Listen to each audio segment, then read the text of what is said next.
Hey, what up everybody? This is Stevie Breach coming to you here today as we're sitting here talking about the top 5 worst WrestleMania moments of all time.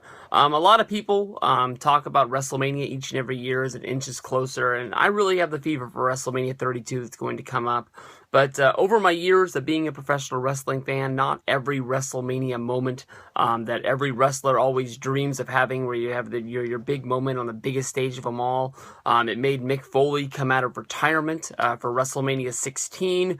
Everyone always chases that big dream. But, when you look back over the history of wrestling, not everything makes sense, and not everything really means what it was supposed to mean. So I've compiled my list of the top 5 worst WrestleMania moments. Hopefully you guys will all sit back and either enjoy the list to the point where you make your own, or you will pick a moment that I put on the top 5 and debate it with its own video, basically thinking that it was one of the greatest. But I will go with WrestleMania 26's own match of Bret Hart versus Vince McMahon as number 5 as we count down on the list. Basically, Bret Hart versus Vince McMahon is one of the biggest feuds that wrestling has ever had. If you think back over the Montreal Screwjob, which is covered in the Wrestling in Shadows documentary, some people think that Bret versus Vince is a complete work. Some people think that it's one of the biggest feuds of all time, with Bret being the champion and Vince McMahon trying to get the belt off of Bret, but Bret had creative control and didn't want to lose the belt in Canada, didn't want to lose the belt to Shawn. You can go over this storyline 1,000 different ways, but basically Vince screwed Bret. And when Shawn Michaels rolled him over into the sharpshooter, Vince McMahon told the bellkeeper and Earl Hebner to ring the bell. Bret Hart, of course, would leave WWF. He would go to WCW. He would vow never to work for Vince McMahon again, although Bret Hart came back, I believe, at WrestleMania 22 to go into the Hall of Fame. And at that point, Court Bowers talked on MLW radio of the fact that they were pitching at that time for Bret Hart to come back and wrestle a match against Bret Hart 4 years earlier, and have this sort of feud. It wouldn't happen until WrestleMania 26. Of course, Bret Hart would go into the Hall of Fame. He would refuse payment, although he would start working with WWE, creating his own Bret Hart DVD out of fear that if Bret Hart didn't work on the DVD project, it would turn into an Ultimate Warrior deal where it would be a destruction of Bret Hart. Although it would have his best matches on it, the documentary wouldn't be in the best of light. And Vince was very desperate at the time to bring Bret Hart back into the fold.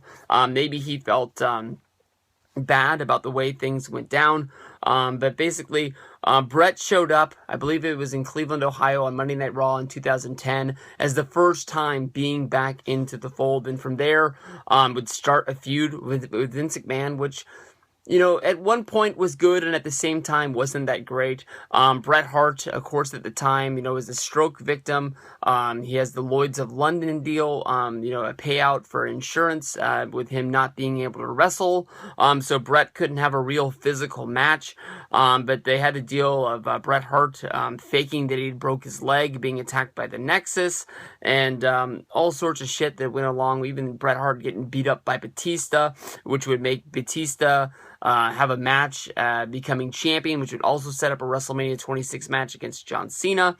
But when it came down to it, and you actually had the match of Bret Hart versus Vince that they thought was going to be a real co-main event that people would buy, right off the bat, it turns, sort of screwy, of Vince McMahon saying that he paid off the Hart family to come down to ringside. So you've got all of the Hart brothers that, of course, were part of the Survivor Series match. You've got the Hart Dynasty out there with Teddy Hart and Davey Boy Smith Jr., as well as Natalya, and they're all supposedly coming out there to, sort of turn on Bret for being the bad brother, sort of playing off of the Owen Hart versus Bret Hart storyline that, of course, got them through WrestleMania 10 and SummerSlam and so on and so forth.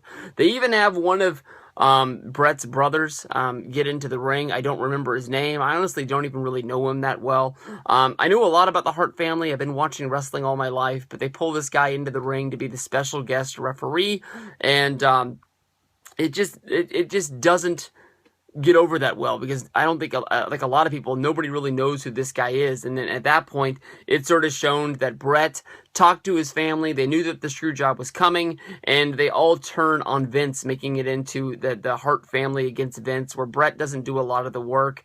It's everybody beating up Vince on the outside. Finally, they throw him into the ring, and Brett slaps the sharpshooter on him.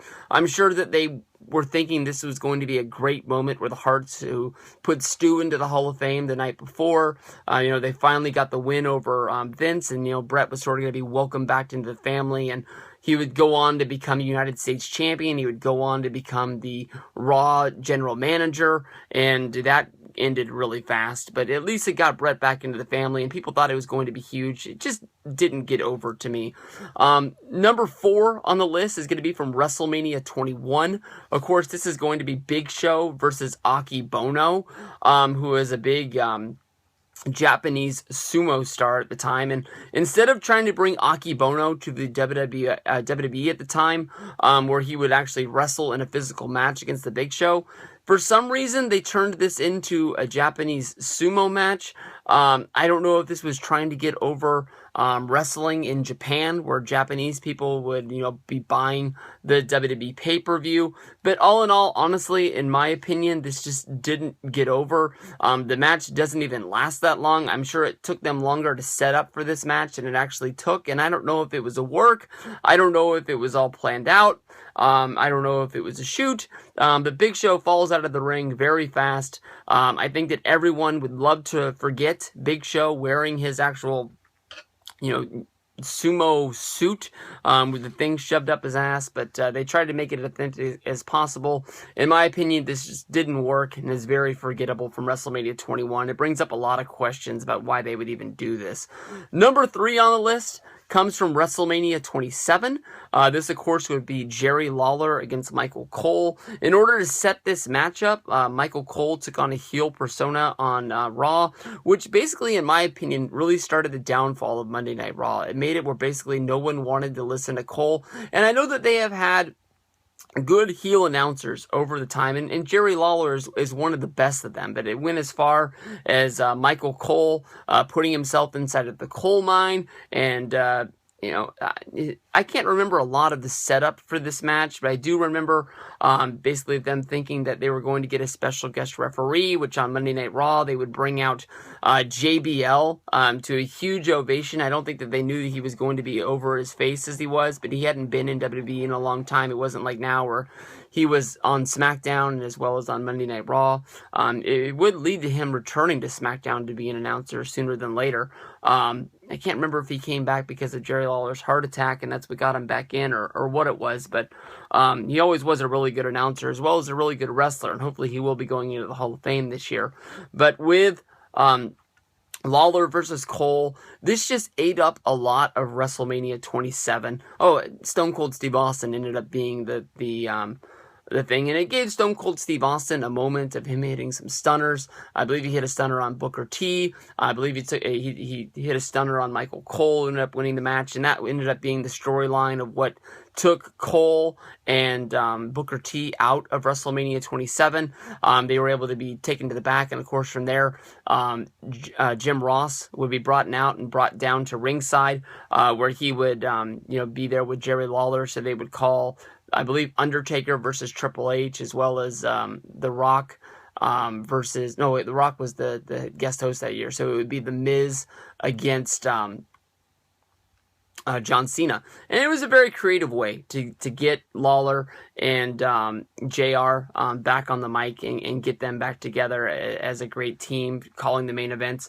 But overall, the comedy that went along just wasn't that fun. Of course, Lawler I believe got the win, and Stone Cold Steve Austin countered the pin, but due to some sort of interference or something stupid, the anonymous Raw GM, which is very forgettable, for wrestling fans, overturned it. Michael Cole got the win. Of course, to this day, he still claims that he's undefeated at WrestleMania, which is why we should see Undertaker versus Michael Cole for the retirement match of The Undertaker at WrestleMania 32. So we'll see what happens. Number 4 on the list would be Undertaker. I wrote The Big Show. Undertaker versus the Big Boss Man at WrestleMania 15 at a Hell in the Cell match.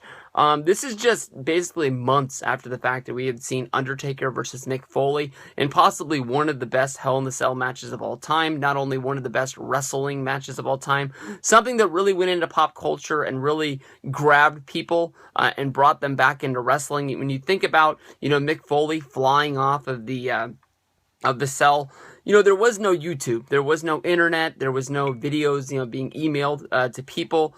People that saw this on television, or people saw this via, VHS tapes where people would record this and, take it to their friend's house and say, I know you don't like wrestling, but you got to see this. Everybody says that wrestling's fake, but there's no way to fake this. Undertaker grabbed Mick Foley by his tights and chucked him off of a 12-foot high cell structure, and he went through the announce table down below. This guy could have been dead, which I believe Jim Ross calls out on.